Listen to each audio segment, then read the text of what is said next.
Yes, doctor. Thanks very Welcome. much. Happy to see you. So go Same ahead, here. Same doctor. here. Happy to see everyone. I really love that song by Susan Boyle right in the beginning. The prayer of Saint Francis of Assisi. Let's to Make see. me a channel of your Channel of peace. peace.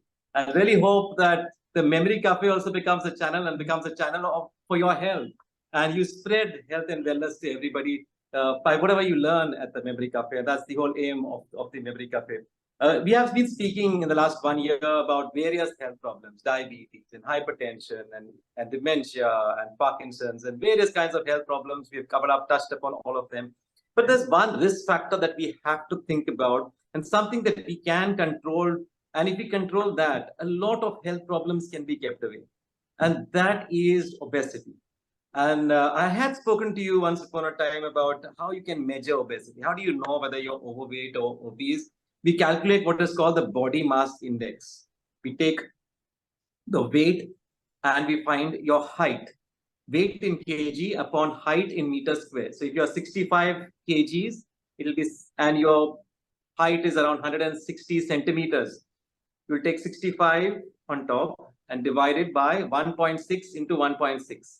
So weight in kg upon height in meters square. And what we need to aim internationally, they say the cutoff is 25. So you need to maintain your body mass index less than 25. Anything above 25 will ring the alarm bells. But for Asians, the cutoff is 23. For Asians, for all of us, the cutoff is 23. The body mass index should be maintained less than 23. Anything about 23, it will ring an alarm bell. So you could be overweight, and even higher than it will be obese. You'll be obese. There's type 1 and type 2 and type 3, stage 1, stage 2, and stage 3, which I covered up last time.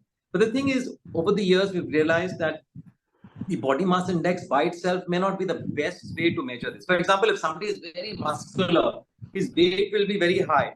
And so the body mass index will come high and you'll say he's obese, but he's not obese. He's muscular. That's why the weight is increased. So body mass index is not the best way that we can measure whether you are at risk of heart disease or hypertension or diabetes.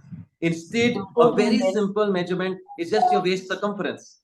You take a measuring tape and check what is your waist circumference, what's the circumference around your waist. And that will tell you whether you are at risk of getting all these conditions or not. And what should be the cutoff? For males, anything more than 90 centimeters is high risk. And for females, anything more than 80 centimeters is high risk. Check the waist circumference and do this exercise today itself. Take the measuring tape and measure your waist circumference. It's the midpoint between the lowest part of your rib and what we call the iliac crest, the bony part of your hip. So the midpoint between that is where you will measure your circumference. Take the help of someone because you need to go round, right round. If you go a little crooked, then you will get the wrong waist circumference and panic for no reason.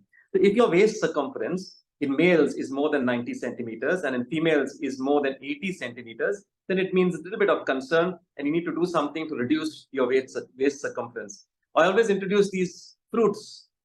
You need to look at yourself and see what is your shape, whether you're shaped like an apple or shaped like a pear. We say that apple a day keeps the doctor away, but if you look like an apple, it's not very good news. You shouldn't be looking like an apple, because if you have abdominal obesity, that is what's causing the problem. I repeat, if you have abdominal obesity, you're obese in the stomach, abdominal area, that is what's causing the problem, not overall your weight. But the abdominal obesity is what causing the problem. So look at yourself, whether you're shape of an apple or shape of a pear. The shape of an apple, then you need to be a little more concerned about that. If you want to go a step ahead, we can do what is called the waist-hip ratio. We take the circumference of the waist and we take the circumference of the hips. The largest part of whatever part is the largest of your hips. You can take a circumference of that. Circumference is going all around. You measure that in centimeters and you take the waist to hip ratio. In case of males, it should be 0.95 and lower than 0.95. And in case of females, the waist hip ratio should be less than 0.8. If it is more than 0.8 in females or more than 0.95 in males, then you will say it's a little bit of a cause for concern and you need to exercise. And if you exercise, you can address obesity. If you address obesity, you're addressing one of the biggest risk factor for number of non-communicable diseases. So do that. understand your weight and try to address your weight and stay fit, especially in the season where there's so much of festivity, we eat so much of sweet items. There's a possibility that our weight can go a little bit, on the other side. But we need to wait and check our weight and ensure that we are fit and stay well and fit. So that should be your resolution towards the end of the year, such that the new year you'll be fit and fine and stay always healthy. So that's my tip for the day. Thanks, Doctor. I think that's what is needed with all the festivities coming on. I don't know, we have to maintain. I think we have to get to pears, to being like a pear. You can eat them. Eat it. your apples and pears, and they'll keep you healthy. I know for diabetic patients, the gap, Sunanda? 3 fruits. Yeah. So the apple and the pear. The grapes, apple and pear or something. No, guava, apple and pear. 3 good fruits. So we can eat that. Thanks so much, Doctor. Yep. Did anyone have any question? Maybe the question for the year. The last question session for the year. Does anyone have anything to ask, Doctor? Guava should be a in the market you get hybrids.